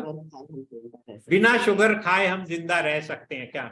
ये किसने? रश्मि अग्रवाल ने पूछा? नहीं, किसी जिसने भी पूछा है वो बहुत अच्छा सवाल है। आप बिल्कुल बिना शुगर के जिंदा रह सकते हैं। थोड़ा सा शुगर के बारे में पिछली बार भी बताया था, मैं आज भी बताता हूं कि शुगर हमें हमारे शरीर में, सिर्फ पूरे शरीर में 80 किलो के शरीर में 5 या 6 ग्राम शुगर है। और जो हम 5 ग्राम शुगर है, यदि हम 10 ग्राम गेहूं खाते हैं तो भी हमें उससे 5 ग्राम शुगर मिल जाती है। यदि हम थोड़े से फल खाते हैं तो उससे भी हमें शुगर मिल जाती है। हम सब्जी जो खाते हैं, 100 ग्राम सब्जी खाई तो उससे भी हमें 5 ग्राम शुगर मिल जाती है। तो शुगर के बिना हम जिंदा रह सकते हैं, हम ज्यादा खुश रहेंगे, हमारे पेट के बैक्टीरिया ज्यादा खुश रहेंगे, हमें बीमारियां कम रहेंगी, हम स्वस्थ रहेंगे, हमारा शारीरिक के साथ साथ मानसिक स्वास्थ्य भी अच्छा रहेगा। किसी ने कुछ ग्रीन टी के बारे में अजय कुमार ने पूछा है कि हनी ले सकते हैं। आप देखिए, आपको डायबिटीज नहीं है, कुछ नहीं है, और दिन में आपको 1 ही चम्मच शहद लेना है तो कोई प्रॉब्लम नहीं है। पर यदि आपको फैटी लीवर है, शुगर है, इंसुलिन रेजिस्टेंस है, तो आप हनी को अवॉइड करें, क्योंकि हनी इज प्योर फ्रक्टोज, और फ्रक्टोज है तो इसलिए वो ब्लड शुगर टेस्टिंग में अपने को पकड़ा नहीं जाता, और इसलिए हम ज्यादा वो लेते हैं। तो हनी यदि कोई बीमारी नहीं है तो 1-8 चम्मच ले सकते हैं। ओ मैडम, तो समय तो वैसे हमारा संपन्न हो चुका है। अभी भी किसी की कोई जिज्ञासा, आप अगर मैसेज नहीं कर पाए हो तो आप हैंड राइज भी कर सकते हो। आपका हैंड राइज भी ऑप्शन है आपके पास। आप हैंड राइज करेंगे तो आपको अनम्यूट ऑप्शन दे दिया जाएगा। मोना मोना पूछ रही है कि हम जर्दालू को भिगो सकते हैं। बिल्कुल भिगो सकते हैं, और मिल्क में हनी ले सकते हैं। बिल्कुल आप मिल्क में हनी ले सकते हैं, वो मीठा करेगा। पर यही है कि आप क्यों डेयरी लेना चाहते हैं, और आप डेयरी लेते हैं तो उसमें दूध में शहद क्यों डालना चाहते हैं। यदि आपका शुद्ध दूध है तो वैसे ही वो काफी मीठा रहता है, उसमें शायद ये हनी या कुछ भी चीज डालने की कोई आवश्यकता ही नहीं है। देखिए, मैं आपको बार बार एक ही चीज बोलूंगा कि ये जितनी भी एग्जॉटिक चीजें हैं ना, हम सिर्फ इसलिए खाते हैं कि उसमें न्यूट्रिशन बहुत है, हमें उससे विटामिन मिलेंगे, मिनरल्स मिलेंगे। पर आप ये देखिए, यदि उसमें विटामिन मिनरल के साथ शुगर मिल रहा है तो हमको नहीं बोलना है। आप ये देखिए कि लोग बोलते हैं फ्रूट फ्रूट। मैं ये बोलता हूँ हमारे पेशेंट को कि भाई आप हमारे घर में ऊपर जाके हमारा फ्रिज खोल के देख लीजिए, उसके अंदर आपको एग्जॉटिक फ्रूट नहीं मिलेंगे, आपको यही फ्रूट मिलेंगे जो कि विदर्भा में पैदा होते हैं, जो कि इस मौसम में बनते हैं, और जो मौसमी फ्रूट हैं, पीक पे हैं, वही हमने खाना चाहिए। और आप रंग बिरंगी सब्जियां खाइए ना, फ्रूट को क्यों इतना खर्चा करते हैं। आप गाजर खाइए, लाल रंग की पाले भाजी आती है, हरे रंग की आती है। आप टमाटर खाइए, आप ये आजकल लाल शिमला मिर्च आ रही है, पीली शिमला, आप ये सब खाइए ना, इससे आपको सारी चीजें मिलेंगी और नुकसानदायक शुगर नहीं मिलेगी। हेमा ने एक हैंड रेज किया है, मैडम का क्या क्वेश्चन है? जी, मैं हेमा जी को अनम्यूट ऑप्शन दे रहा हूँ अभी। हाँ सर, नमस्ते। नमस्कार। मुझे ये पूछना है, सुबह हम बच्चों को स्मूदी में सब ड्राई फ्रूट और उसमें दूध और उसका फायदा है, या ऐसा बोलते हैं ना आयुर्वेद में, दूध और ये ड्राई फ्रूट मिक्स नहीं करना चाहिए, विरुद्धाहार, दूध और फल। मैडम, आप तो फिर भी मिक्स कर ही रही हैं और दे रही हैं बच्चों को, और कोई नुकसान नहीं है। मैंने बताया ना कि हर एक पैथी के अपने अलग अलग कंसेप्ट है, पर मेरा एक ही कहना है, हर एक चीज को आप टेस्ट कीजिए। मैंने आपको जो भी पॉइंट बताई है, शहद की, गार्गलिंग की, स्टीम की, वो जो सारी चीजें हैं। भारती अग्रवाल आपको अनम्यूट करने को बोल रही हैं लोग, आनंद जी। भारती तो जी, ये सारी चीजों के ऊपर मेडिकल में प्रयोग किए गए हैं। 100 पेशेंट को ये दिया, 100 पेशेंट ने ये नहीं किया, और फिर कैसे रिजल्ट आए। तो मैं जब भी मेरे पास कोई आता है, क्योंकि मैं हर एक पैथी को मैं विश्वास रखता हूँ, रिस्पेक्ट देता हूँ, तो मैं ये बोलता हूँ भाई अपन प्रयोग करके देख लेते हैं ना कि क्या नुकसान होता है। जैसे यहाँ पे पहले बहुत एक्यूप्रेशर वाले एक शाह साहब आया करते थे, और वो बोल देते थे कि आप सब दवाइयां बंद कर दीजिए, ये कर दीजिए, मेरा एक्यूप्रेशर का कोर्स कीजिए, और मेरे जाने के 1 महीने के बाद आप शुगर टेस्ट कीजिए, आपकी शुगर कम हो जाएंगी। अर्चना जी हैं, उनको ध्यान होगा, वो अपने स्वाध्याय मंदिर में बहुत आते थे। वो गए और मेरे यहाँ शुगर के पेशेंट बढ़ने शुरू, क्योंकि उन्होंने पहले ही मना किया की हालत में आप शुगर नहीं टेस्ट करेंगे। तो मेरा ये कहना है कि एक बार नेचुरोपैथी से किडनी ठीक करने वाले भी आए थे, मैंने उनको यही बोला कि आप मेरे यहाँ आइए, हम आपकी सब किडनी के टेस्ट करेंगे और अपना नेचुरोपैथी ट्रीटमेंट कीजिए, कोई प्रॉब्लम नहीं है। आप एलोपैथी भी बंद कर दीजिए, कोई प्रॉब्लम नहीं है, मैं नहीं बंद करूंगा, वो रिस्क आपका रहेगा यदि बीपी बढ़ता है, जो भी बढ़ता है, और अपन हर 3 दिन में या 6 दिन में करते रहेंगे टेस्ट की कितना इंप्रूवमेंट है। उसके लिए कभी कोई तैयार नहीं होता। तो अपने को कोई भी चीज करनी है, हमने ये देखना है कि वो शास्त्र में प्रॉपर तरीके से है या नहीं। यदि शास्त्र में, देखिए एक बात सुनिए, हम बोलते हैं गेहूं खराब है, आजकल जो गेहूं है वो अलग गेहूं है, और आज से जो 1000 साल पहले गेहूं था वो अलग है। यदि आप 100 साल पुराना या 1000 साल पुराना केला देखेंगे तो एकदम पतला दुबला उंगली जैसा है, और आज का केला कैसा है, उसमें जेनेटिक चेंज करके उसके अंदर खूब सारे कार्बोहाइड्रेट्स बढ़ा दिए।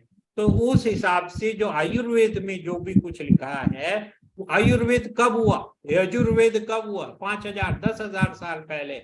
तो उस समय का जो शहद था और आज का जो शहद है उसमें अंतर है, उस समय के गेहूं में और आज के गेहूं में। तो मैं ये नहीं बोल रहा कि आयुर्वेद गलत है, पर उस समय में जो मिलता था और आजकल हमें जो मिलता है उसमें बहुत फर्क हो गया है। भारती जी, आपका अनम्यूट ऑप्शन दिया हुआ है। हाँ, जय श्री कृष्ण सर जी। हेलो। हाँ बोलिए। सर जी आपका व्याख्यान बहुत अच्छा लगा, मैंने पहली बार सुना है, थैंक यू। मैं बहुत ज्यादा कंफ्यूज रहती हूँ ये सब चीजों की वजह से, तो मैं कुछ क्लियर नहीं हूँ, पर आपने बहुत अच्छे से क्लियर कर रहे हो। तो सर जी मेरे ठीक है यहाँ, जी। हाँ मेरे यहाँ तो सब चीजें है ना बहुत शुगर की चलती है, कोई नियम कानून नहीं, बहुत अचार खाते, गुलाब जामुन खाते, मिठाइयाँ खाते, सारी चीजें पे मैं हम लोग इसी पे जीते हैं। फ्रूट्स वगैरह भी आते हैं लेकिन बहुत सारा खाना ही पड़ता है, मतलब शादी रहती है, घर में भी बनाना रहता है। तो इन चीजों को कैसे, मतलब आप बोल रहे हो जो तो बहुत ही ज्यादा डाइटिंग, वो डाइटिंग तो फॉलो ही नहीं हो सकती, जैसे सिर्फ सलाद खाओ, फ्रूट्स खाओ, मतलब वो दूध मत लो, मिठाइयाँ मत खाओ। और मैं शुगर एडिक्टेड हूँ, मैं बचपन से मेरे को मिर्ची नहीं खा पाती थी, तो मेरी मम्मी ने मुझे घी रोटी शक्कर में डाल के खिलाती थी। तो एक भी चीज नहीं जिसमें मैं शुगर ना खाऊं, मैं कम से कम 1/2 किलो शक्कर रोज खाती हूँ और मैं एकदम ठीक। एज पूछो। मैडम आपकी एज कितनी है? मैं 47 ईयर हूँ। अच्छा मैडम, मैं एक ही सजेशन दूंगा, हमारे यहाँ भी शुगर और शुगर से ज्यादा बेकरी प्रोडक्ट्स का बहुत चलन था, आजकल दिखती ही नहीं है। तो उसका हमने एक ही चीज किया, घर में आती नहीं। और हमारे यहाँ जैसे ऊपर हमारा हॉस्पिटल है, नीचे हमारा घर है, तो जैसे ही कोई हमें मिठाई देके जाता है तो हमारा बेटा सबसे पहले वो मिठाई का डब्बा हाथ में लेता है और बोलता है हाँ भाई किस किस को खानी है, आधा आधा पीस खा लो, और बाकी मैं नीचे स्टाफ को भेज रहा हूँ, वहां हम डिस्ट्रीब्यूट करके मिठाई खत्म कर देते हैं। तो आप घर में जो चीज स्वास्थ्य के लिए अच्छी नहीं है, आप उसको घर में रहने ही क्यों देते हैं? पहले आप खराब चीज खा रहे हैं, फिर आप बीमार होंगे, फिर डॉक्टर के यहाँ जाएंगे, डॉक्टर के यहाँ वेटिंग में लगेंगे, उसको फीस देंगे, यदि आप बड़ी जगह में तो 700 800 1000 रुपए फीस होगी, फिर वो दवाई लिख के देगा जो हजारों की आएंगी।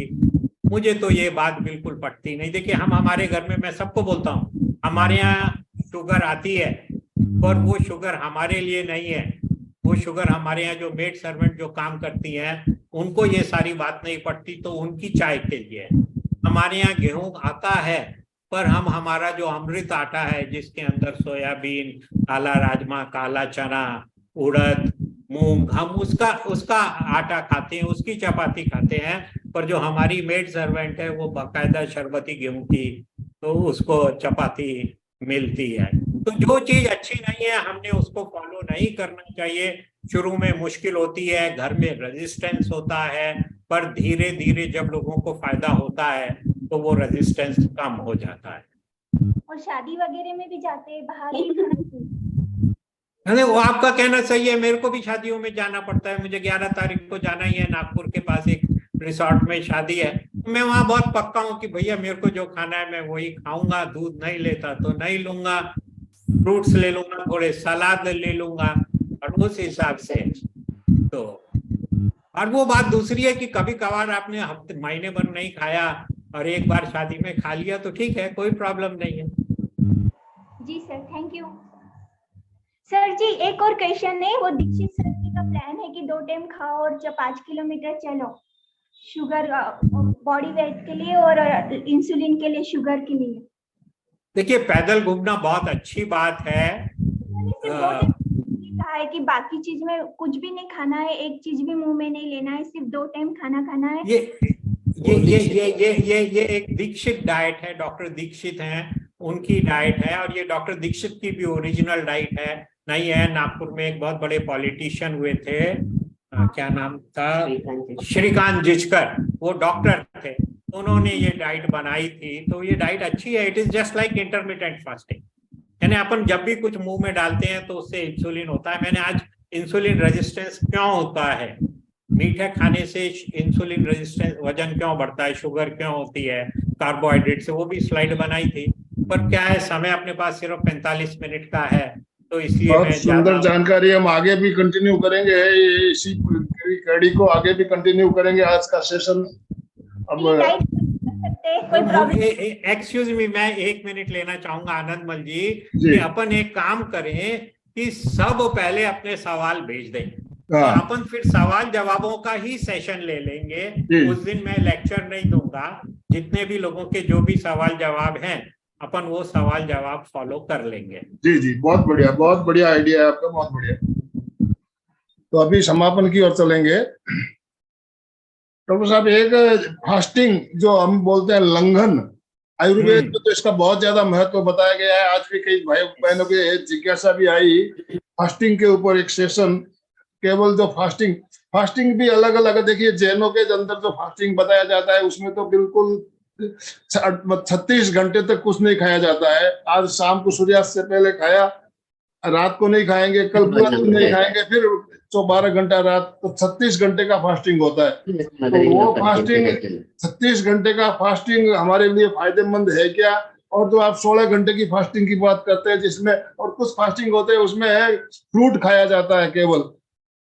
तो ये फास्टिंग के ऊपर भी एक सेशन हमें रखना बिल्कुल बिल्कुल बिल्कुल बिल्कुल लेंगे। बट मैं एक सेंटेंस बस बोलना चाहूंगा, आपने इतना बोला है तो 36 घंटे का फास्टिंग बहुत अच्छा। आप 72 घंटे कर सकते हैं तो 72 घंटे कीजिए, बट उसमें आप पानी पी लीजिए तो उसका बहुत फायदा रहेगा। और आप जितनी ज्यादा फास्टिंग करेंगे आपको उतनी ज्यादा आपकी रोग प्रतिकारक शक्ति होगी। और ये जो खाने वाले फास्ट हैं ये बिल्कुल नहीं होने चाहिए। और ये क्यों होते हैं अपन आज नहीं बोलेंगे, अगली बार अपन डिस्कस पीछे बहुत करेंगे। बढ़िया, बहुत बढ़िया। तो अभी समापन की ओर चले। दोनों हाथ जोड़ते हुए, रीढ़ की हड्डी गर्दन सीधी रखते हुए, आंखों को बिना दबाव दिए कोमलता से बंद रखते हुए हम संकल्प सूत्र का उच्चारण करेंगे। मैं चैतन्यमय हूं, मैं आनंदमय हूं, मैं शक्तिमय हूं, मेरे भीतर अनंत चैतन्य का, अनंत आनंद का, अनंत शक्ति का सागर लहरा रहा है। इसका साक्षात्कार करना ही मेरे जीवन का परम लक्ष्य है। मंगल भावना। हमारा आज का दिन मंगलमय हो, आनंदमय हो, शांतिमय हो। इन्हीं शुभ भावनाओं के साथ ओम शांति शांति शांति। कृतज्ञोस्मि, हम सब गुरुदेव के आभारी हैं। कृतज्ञोस्मि, हम सब गुरुदेव के आभारी हैं। कृतज्ञोस्मि। डॉक्टर साहब आपका बहुत बहुत धन्यवाद, बहुत बहुत आभार। एमपी के फिटनेस क्लासेस और कल्याणम योग केंद्र की तरफ से जो भी भाई बहन हमारे साथ जुड़े सभी का बहुत बहुत धन्यवाद, बहुत बहुत आभार। तो आज का सेशन हम ही एंड कर रहे हैं।